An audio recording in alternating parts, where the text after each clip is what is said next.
I am Andre Haynes from the Armed Forces Chamber PAC, and I'd like to welcome everyone to the third joint endorsement interview for the endorsements of Veterans in Politics International, Nevada Democratic Veterans and Military Families Caucus, Nevada Veterans Association, and the Armed Forces Chamber PAC. We'd like to thank our sponsors, the Foreign Exchange, Ava Bravo, Justice of the Peace Department 2 candidate, Shelley Berkeley, Las Vegas Mayor candidate, Christian Bishop, Nevada State District 5 candidate, and please do not forget about our silent auction. We're now going to turn this over to our moderator, Patricia Lee, Nevada Supreme Court Justice. Thank you, Andre. My name is Patricia Lee. Thank you so much to our candidates for being here today, as well as our esteemed panelists. I have been asked to explain the interview process. So the panel members will introduce themselves by giving their name, position, and organization they represent. Then we will turn to the candidates, who will be given 1 minute to introduce yourselves. Please include why you are running and seeking the endorsements of the entities represented here today. Candidates, please remember this is an interview and not a debate. So when asked a question from a panel member, you will direct your answer to the panel members only. When you receive a question from a panel member, you will be given 1 minute to answer their question. Andre will be the timekeeper. Andre? Once you receive the yellow card, you will be given 15 seconds to wrap up. Once you are given the red card, he will cut you off. I've seen it happen. And then at the end of the questioning from our panel, the candidates will then be given up to 1 minute for a closing statement. So let's go ahead and start with the introduction of our panelists, starting with Ms. Kelly. Oh, yes, Madeline Kelly, and I'm representing Nevada Democrat Veterans. Yvonne Malone, I'm representing Veterans in Politics International. Patsy Brown, Armed Forces Chamber PAC. Andre Haynes, Armed Forces Chamber PAC. Timothy Treffinger, Veterans in Politics International. Matthew DeFalco, Nevada Democratic Veterans and Military Families Caucus. Martin Walker, Veterans in Politics International. Mikey Kelly, Nevada Democratic Veterans and Military Families Caucus. Gary White, also Nevada Democratic Veterans Military Families Caucus. Thank you. So let's get to know our candidates a little bit more. If we can start on this side with Mr. Wagner, if you can introduce yourself and explain why you're seeking the endorsement of the entities represented here today. Very good, thank you. My name. Oh yeah. Like this. All right. My name is Tom Wagner. I'm honored to be here and really blessed just to going through this process. Obviously, I understand that these things are tough to go through, so I commend my colleagues in doing this. I'm a 25-year police officer with Las Vegas Metro. I moved here from Minnesota back in 1988. After moving here from Minnesota, I was honored to be hired by Las Vegas Metro. I did what I consider a pretty darn good career, being Police Officer of the Year twice, starting the Amber Alert here in... I got a red card already? Move. Hello, I am Shannon Bilbray-Axelrod. I am a third-generation Las Vegan, and I'm very happy to be here. I have spent the last 4 terms in the Assembly, where I served on government affairs. Every time there's been a veterans bill that has come up, I have been in support of that bill, and you can check my record on that. Thank you for those who have served, and I will do whatever I can because I know that you guys are really 1%. Hello, everyone. My name's Hunter Cain. So let me first say thank you for those of you that you've served. Thank you for allowing me to earn your support here today. My name is Hunter Cain, running for Clark County Commission District C.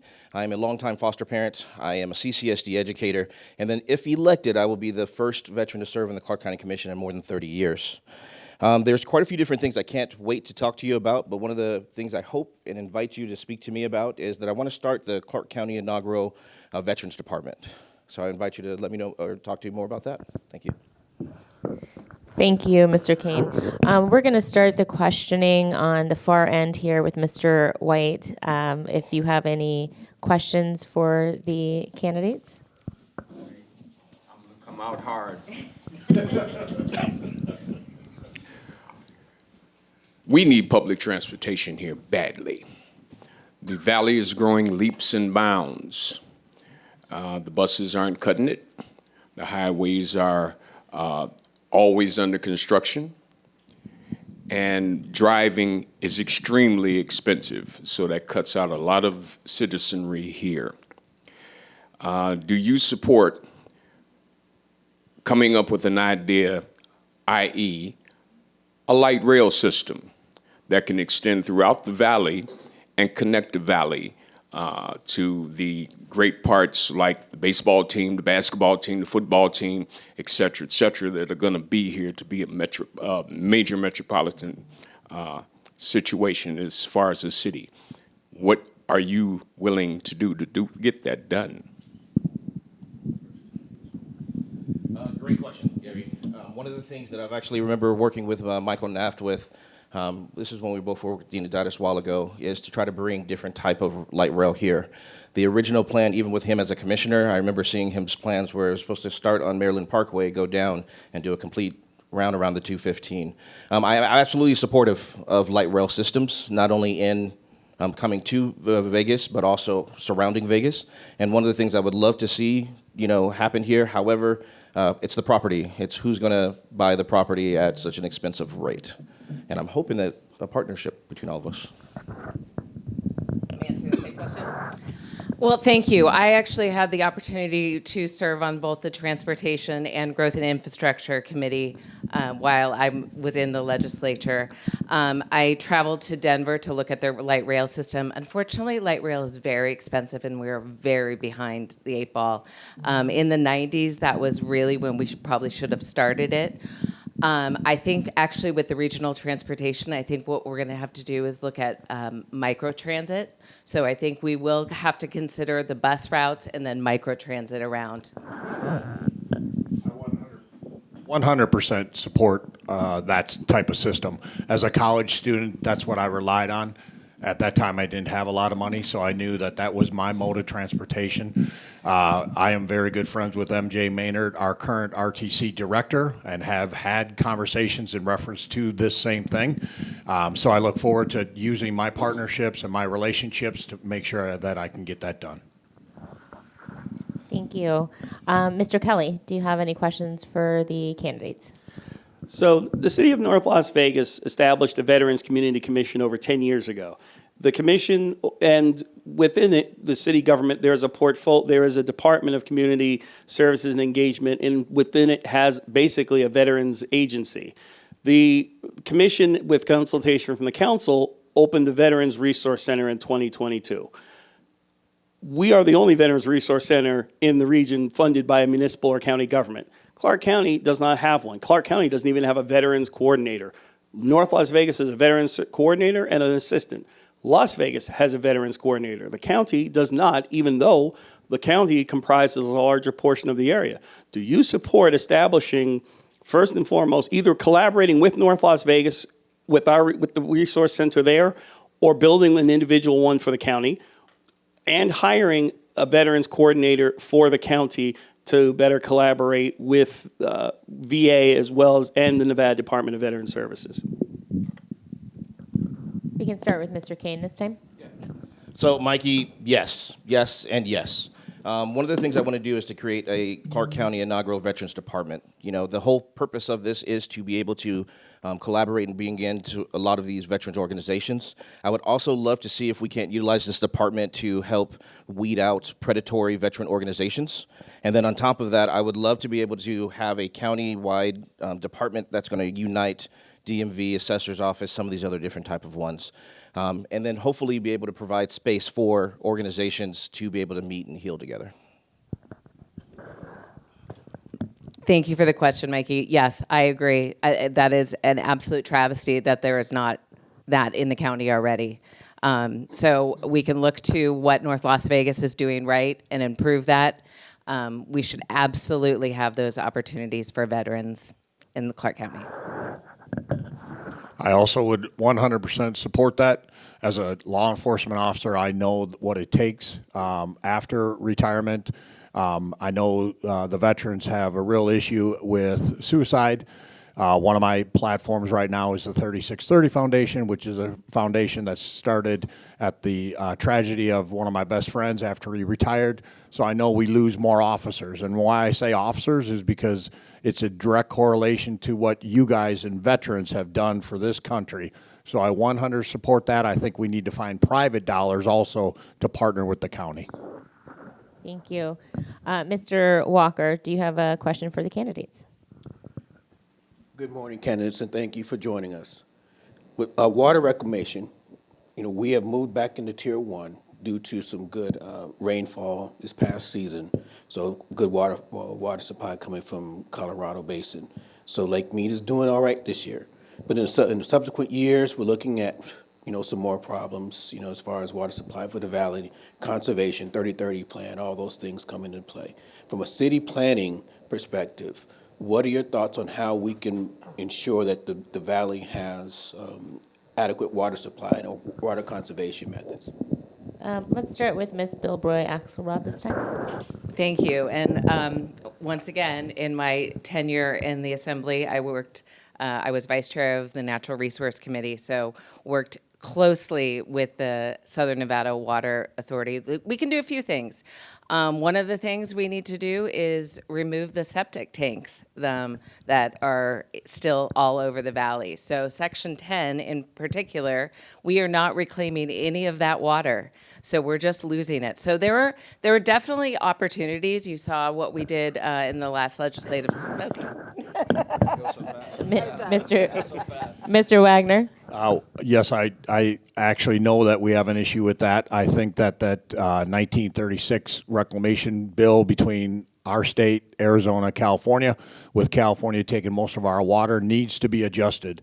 That has not been addressed by our state. That has not been addressed by the county.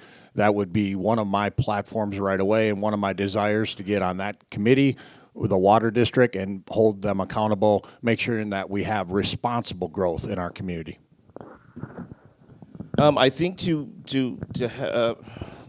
help with this issue, Martin, I think one of the things that we have to be able to do is kind of think outside the box. In a lot of developed cities and a lot of developed countries, gray water systems are part of construction. Smart planning when it comes to how we're building and constructing. I hate to say it, but we may want to look into different things like desalinization with California to be able to go and help support them to bring water into us. And then on top of that, I would love to see some of the different things that they're doing in desert climates. I remember reading something that they're doing in the Middle East, where literally they were utilizing water from the atmosphere. And interesting out-of-the-box thinking to do it. Thank you, Mr. Cain. Mr. DeFalco. Good morning. Great to see everybody. Thanks for being here. My question, what initiatives or policies do you propose to improve access to mental health services for veterans in our community? Mr. Wagner, would you please start the discussion? Thank you. I also have talked about the 3630 Foundation with Las Vegas Metro. I want to take a program like I've already started for our police and use that as a resource to actually make that a number one concern for us. It's vital that we have that resource, losing 22 veterans every day, and I think that we need to get that addressed. And I think with partnerships, private and public, we can get that done. Mr. Cain? So veterans love helping and supporting veterans, and we kind of have slightly different needs than other members of our community. So, we do have great programs, the 999. We do have, great, vet centers and things like that. What I found to be the biggest need in the community right now is spaces for veterans to meet. There's a lot of great organizations who quite literally, have different programs set up, but they're constantly either have to pay out of pocket or they constantly have to try to bargain or to be able to utilize spaces. So thankfully for the North Vet Center for that. So I am aware that Sheriff McMahill actually has a wellness center that he is proposing for Metro, and I would like to very much see that the veterans would be included in that. There's no reason that we need to reinvent the wheel. A lot of my colleagues up here have been talking about things that they all cost money, right? I mean, there's only so much money, so we need to. I'm the only one who's actually worked within government to move forward, so we need to do what we can in partnership. Thank you. Mr. Treffinger. Thank you, and thank you for all of you for being here. As some of my colleagues have mentioned, the city is growing in leaps and bounds. We're bringing in sports teams, we're bringing in all these events and tours and things. One of the things that comes with that, unfortunately, is an increase in human trafficking, which is also a major issue for this county and state as a whole. My question to you is, in your position, what can you commit to either raise awareness or combat this issue? We see the signs in the bathrooms and the casinos, and that's a great start to raising awareness, but what else can be done? Well, let's start with Ms. Bilbray-Axelrod. Thank you, and that was actually something that, once again, we addressed in the Nevada State Legislature. One of the things I think we should do is focus on landlords who know. One of our people who aren't here is a landlord in those, and they know that there is sex trafficking going on with it, and they're doing nothing about it. That's one way we can go after it really easily, and we can put some teeth into our laws as well.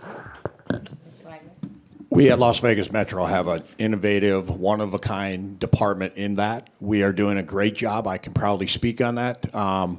What I think we need to do is foster a better relationship with our community to get those numbers out there. I think we're afraid at the law enforcement level to show the public what really is occurring in our community. Being in charge of the missing persons detail, I was never able to show or share with my community members the real issues that we have with missing kids. I would like to make sure that we're transparent when we come to that.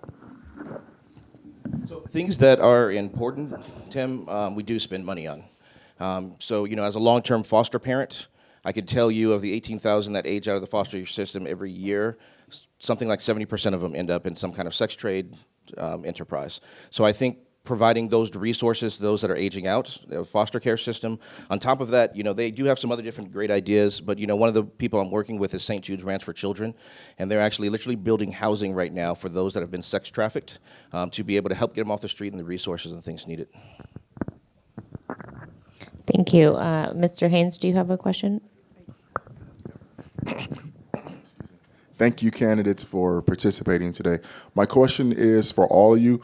Can you share any experience that you have in working with government, federal, state, or local? Let's start with Mr. Wagner this time.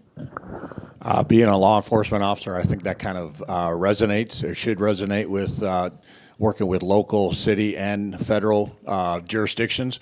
I've done that across the aisle. I currently have a law enforcement division with my small business called After the Badge, where I hire veterans and retired police officers only.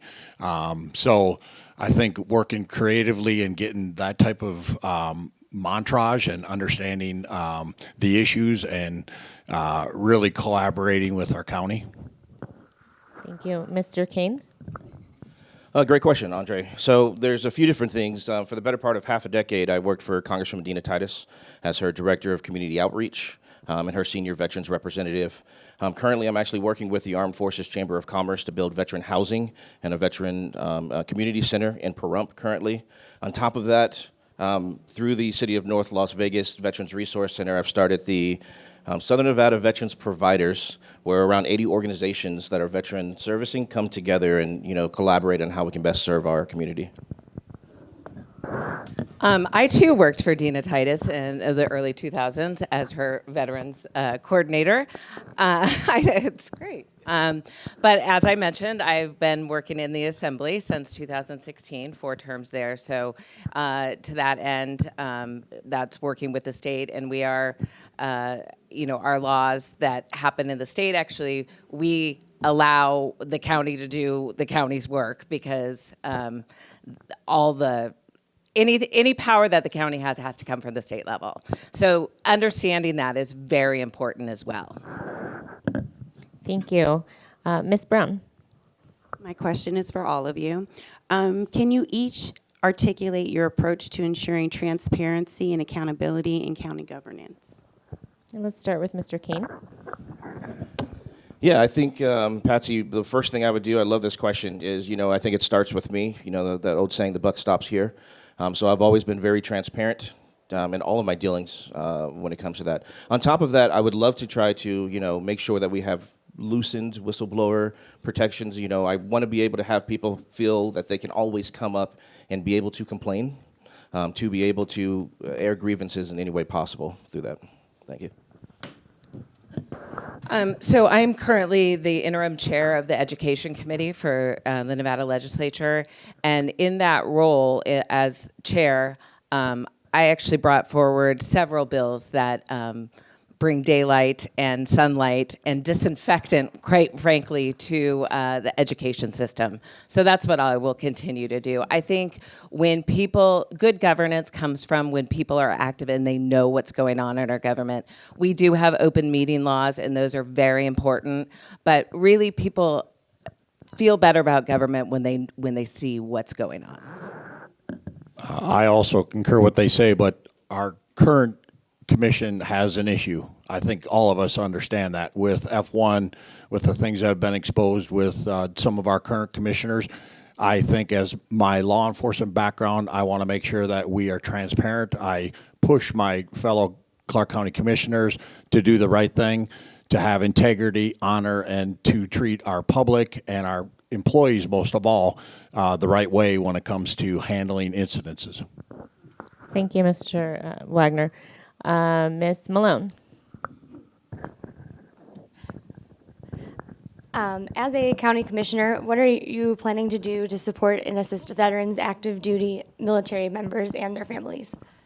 Let's start with Ms. Bilbray-Axelrod. Well, as I mentioned, I think Sheriff McMahill has a good plan for the Wellness Center. As I mentioned to Mikey Kelly, I think that having that veterans office in the county is paramount. Just knowing that those services are available and that we can connect. There are services out there. There are good organizations. We just need to connect our veterans to them. I agree. We do have resources out there, but they are not being used. In a great conversation with Marin Kirkpatrick, she advised and made me aware of programs that we currently have that we aren't using. So I want to make sure that we're using those resources, using private dollars also to make sure that we're addressing those things. And then